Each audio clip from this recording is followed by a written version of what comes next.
Well, good afternoon and welcome to StocktonCon as we talk to Jay Armory and talk a little bit about the figurines he has to my right. And Jason, first let's talk about what is Jay Armory. How did it start for you? Well, it's not just Jay's Armory up here. Let me start. Gotcha. Apologize for that. Yes. We also have Owen, and Owen's a sculptor from McFarlane Toys. So we have actual sculptor, and we have Chris Cinder, and he does reviews on YouTube. We want to kind of talk about also the little community we're trying to build in Sacramento. But how this started was about 4 years ago. I bought a printer, and then you just started printing, learning the stuff, and you get into it, and it's fun. And now it's like, I played D&D and role-playing games pretty much my whole life, and now I get to make those characters, and that's really fun. So there's a lot of fun character building involved in it. And it's just mostly like all the geek things from your childhood comes to play. You can print G.I. Joe parts, you can, anything you want to do now, it's open. Sculpt it on the computer, take it to your printer, and then paint it afterwards. It's just nothing I thought I could do in my garage. What about for you? So I'm in the industry, so actually sculpting for companies that are mass producing toys. And what I find interesting is this kind of connection that Jason and I have, we both do similar things but at different scales, and then how they work together. So now a lot of times we have, the fandom can really like the toys we're making but want to make the toys we make their own. So customizing parts with parts from a store like his is allowing them to do that and kind of perfecting in their own eye the collectible that they're purchasing from the store. And then obviously, I'm guessing on YouTube is trying to build that community and online. Talk about some strategies you have of kind of building the community. Oh, me? Yeah, you. Is it working? Yeah, oh, there we go. Sorry, too close. It's mostly them. I'm just a fanboy for it. So as a YouTuber, reviewer, and toy covering news stuff, I like to cover what is going on in the toy industry and do my reviews on it, give my opinion on it, and communicate with other fans over it. But they've been pretty much big components, along with some other people, other YouTuber reviewers, and other Four Horsemen fans. But yeah, I'm just along for the ride. No, that's great. And I guess the question is how has kind of the toy industry changed for you? Now, I mean, when I was a kid at G.I. Joe's, you went to Toys R Us, you picked up da-da-da. Now with the 3D printer, you can make your own toys at home, I guess. Yeah, absolutely. Oh yeah, Absolutely. Yeah, and I think it's that almost the community of the fandom that's really changed a lot too. When we were kids, I think if you were collecting into your adulthood, it was seen as something kind of a subculture that wasn't looked on, highly. And now, you can see just with this convention here that we're within a community of people who will understand, this collecting of pop culture icons, Yeah, for me, for an example, I loved X-Men in high school, but you did not let anybody know you liked comic books in high school. You just did not. It was not something you talked about. One of the things we are doing with the community, and Chris is a big part of this, is he helped run a custom contest at our Mythic meetup. So what the toy line we're talking about today is from the Four Horsemen. And the Four Horsemen have sculpted so much and been a part of so many different toy lines, and no one actually worked for them previously. And they make their figures too customized. The arms pop out, the heads pop off. They're designed for that. And they actually put out guidelines for customizers and printers and creators on what you can make to add to them, like what they approve. So it becomes this great thing. So Owen and I, we started a paint night about a year ago. So every 2 months we do a paint night in Citrus Heights at the Galaxy Game Cafe. And we'll do basically a blind set that we bring in. And this last time we did Sekhmet, who's an Egyptian goddess. I love Castlevania, and she was kind of highlighted in that, so I wanted to know more about her. She's a lioness with a really cool headdress, and Owen sculpted Kopeshes for her. And what they do is you hold them out in front, they form like the sun. So it looks like, Ra, she's from the Eye of Ra. So we get to collaborate a lot in creating that character and bring it to life. So we're able to bring the parts and then see what people create from it. And it's really neat to see your stuff out there. Like when you see pictures on Instagram and it's like, oh, I made that. It's just really, really fun to see that you added to somebody's hobby. It's just really neat. And I think it's cool because we're, utilizing this mass-produced system here from an independent toy company, because doing the entire figure on a 3D printer causes problems. They're kind of very delicate things that come off the 3D printer. So by printing the heads and the accessories and allowing the body to kind of be transformed by that customized element, you have this more durable body that then gets dressed up, almost like Action Man or something, where you're turning it, somebody else's creation into your own thing, but yet it still feels like a toy because that skeleton underneath it has all that durability and movement that you can get. So it really enhances, kind of that, Right. that first, build of whatever that, Yeah. That toy or that body is. Yep. Do you worry about copyright? So that's one thing that's nice about working with the Four Horsemen is that they have encouraged this, that this community that's been built from people who run 3D printing businesses, they are almost not partnering directly with, but they have a YouTube channel, they have an Instagram that they actually showcase these things. So, unlike working with a large company like Mattel or Hasbro that can't legally do that because then they would run into, say, copyright issues or, just use of their own, internal properties, the Four Horsemen are small enough that they can actually have relationships with people like Jason. So it encourages that kind of creativity. And so, I think the other part is like when I'm working for even McFarlane Toys, doing, I'm working for independent properties, right? So we're doing things for DC Comics, we're doing things for, The Witcher, or I'm working on a lot of sports figures now, and there's not a lot of creative way to diverge from their designs that we're trying to replicate. So by working with Jason, I can, exercise my creative side and just do whatever the hell we want and fit it into something like this.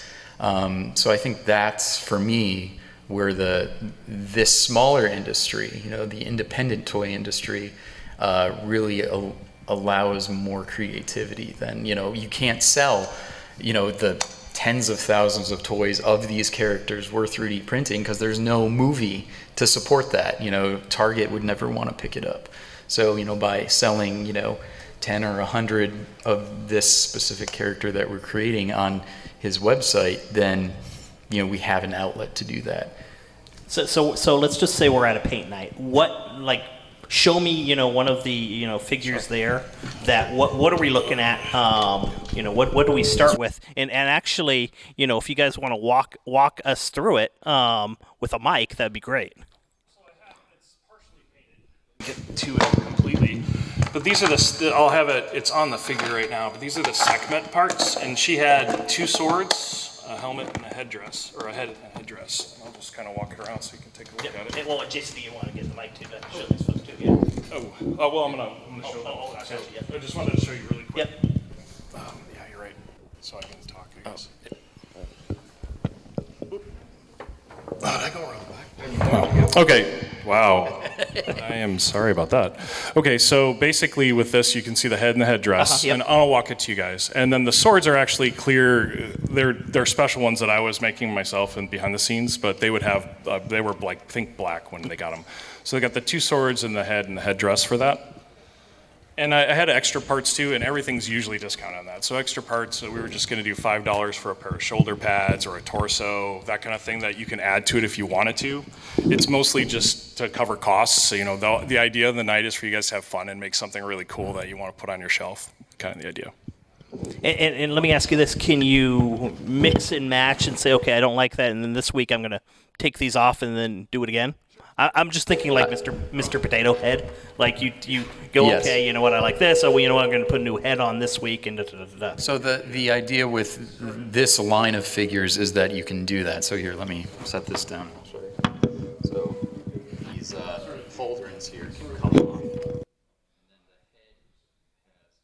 the head has different pieces that come off, almost like Lego or like Mr. Potato Head, where you can take it apart and Very then, modular. the arms pop out, sometimes with little feet, but you can kind of see the hands and it goes on and on and on. So they're meant to kind of mix and match on their own, and then with parts from a company like Jay's Armory, then you get even more Mr. Potato Head parts, if you want to put it like that. And then with the 3D printing, you say, okay, I want to create a head, for example, and that would be the head that you'd pop onto the figurine.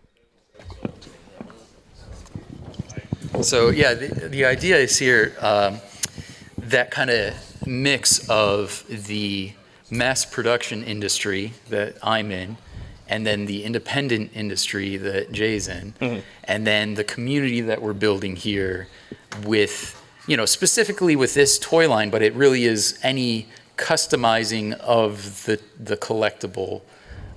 You could think of in that way, whether it's the diorama making that you've seen, or the repainting of, a figure, or then the addition of the parts of the figure. I think there's kind of multiple elements there. And that combination of, the mass-produced toy with the independent maker of the toy. And what about costs? I mean, how much does the, from, the dealer, how much does it cost? How much does it cost for you to make, the different heads or the different, weapons and that sort of thing? And how much do you sell them for, kind of? Yeah, that's a tough question. I'm really good with mics. So because you have failures and you have development and sizing, the cost itself is kind of hard to pin down on that. The resin bottles, you basically get them in a liter, and I printed about 100 weapons for giveaways for one bottle. To kind of give you an idea, that bottle resin was $40. I didn't have any failures. Everything came out great, so that was perfect. There's the time you put in. And then for a lot of my heads too, I've been working with a sculptor for years on a Patreon, and we have a pretty good relationship. He does all the heads he's been doing all the heads for the paint nights for us. He did that Sekhmet, which honestly, that Linus head I think is just absolutely beautiful. He's a really good guy from Spain.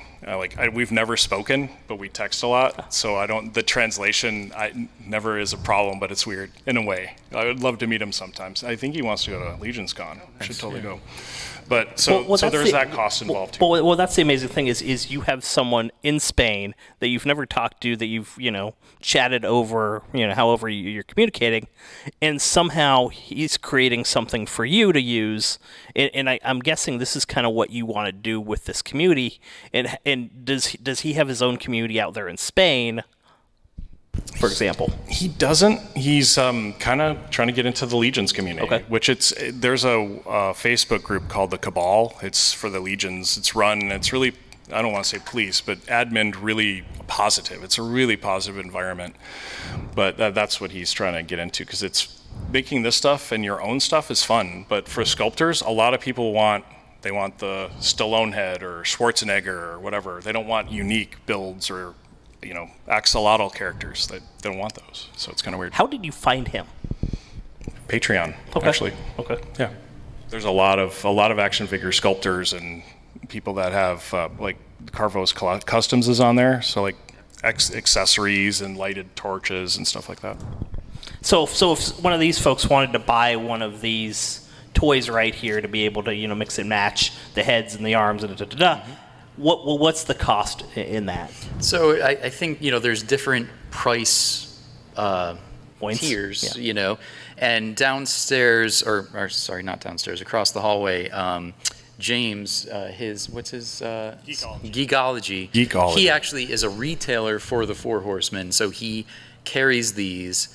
And I think the normal figures are what, 45? Close to that. Something Close like to that. They are high end. And then they get bigger and bigger. So there's larger dragon figures and 4-packs and things like that. And so you're looking at a little bit higher price point than a DC or Marvel toy in the store, but you're getting a more independent toy company that it's a higher quality toy.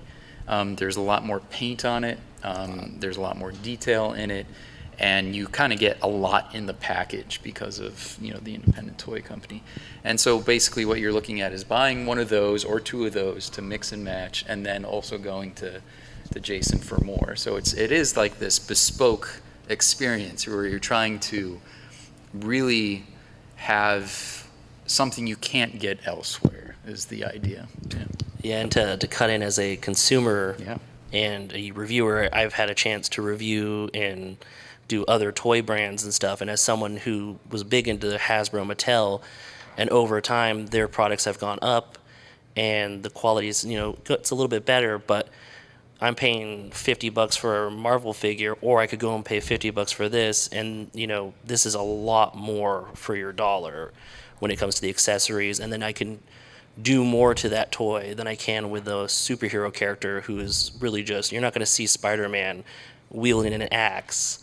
Like, not a lot of people think about that, but with these I can have an axolotl waving around an axe, and it's interesting to us as consumers and fans of toys. And Jason, for you as making the 3D printer heads, you do aliens, pirates, soldiers, that sort of thing. Is there a favorite type that you like doing a little bit more than another? Oh, that's a tough question. I love G.I. Joe, 100%. And I didn't trust Hasbro to take their current line as far as they did, and they are now. So I'm like, okay, I don't need to do any more G.I. Joe stuff. But honestly, it's like when you key into some kind of character idea, it's kind of driving it now. Like I had a Kappa head. If you know Kappa, it's Japanese mythology, who has like a water puddle on his head, and if you knock it out, he dries up, and that's how you beat him. At least that's how Hellboy did it in the animated show. But he has a lily hat on, and I just loved it. So now I have this samurai character where he has like a katana, and it just looks... I have him over here, actually. He's putting them together. He's not fully painted, and developing a backstory and probably a short story with it. So it's more like the story and the characters driving the fun part, if that makes sense. Absolutely. And because I have to ask, because of the beard, how hard is it to make a beard in 3D printing? A beard? Yes, a beard. Whoa, a wearable beard? Well, I mean, not for you, but I mean for like one of the characters. Oh, super if you easy. wanted a beard. I actually have a skull that basically, I honestly, this is the most hair I've had since I was 20, in my 20s. I like basically would always cut my hair off. So we have a bald skull with a beard. Oh, good. So, okay, perfect. Yeah, we have it. Well, we are out of time, but I wanted to thank you guys for coming out, show the different figurines here, and also let folks know where you are on the main arena floor. Sure. And it's on the outer circle. You can find your shop and all these figurines over here. Please come by. You guys, I have some painted stuff. You guys can definitely have one of each. We also have a giveaway here too. So when we take the giveaway, come see us. I have some painted versions for you too. Oh, nice. That works. And one more thing we would like to talk about is every year, basically it falls right around May the 4th. We do a West Coast Mythic meetup in the Sacramento area, where we actually have the Four Horsemen representatives come out. We've had one of the artists out multiple years, plus I think we had a couple others out this year. And it's a big event. We had a awesome speed painting contest that Chris ran, and it's just really, really fun. And you get to see, you can buy product right from them. It's just a blast too. So There's about 25 to 50 vendors that do kind of what you do in a way. So and that's just for our small Sacramento meetup. So it's Really a fun. large community online, yeah. yeah, no cost to get in, even though the cafe does usually have that. We buy it out, so we bought it out this time, so there's no cost to get in. That's great. That's pretty Yeah, fun. and I'll say at those events, it's the best place to pick up Legions if you're looking for like older characters and stuff. Yeah. Perfect. Well, Yeah. let's give a hand for these guys right Thank here. you. And thank you guys for taking the time. Absolutely.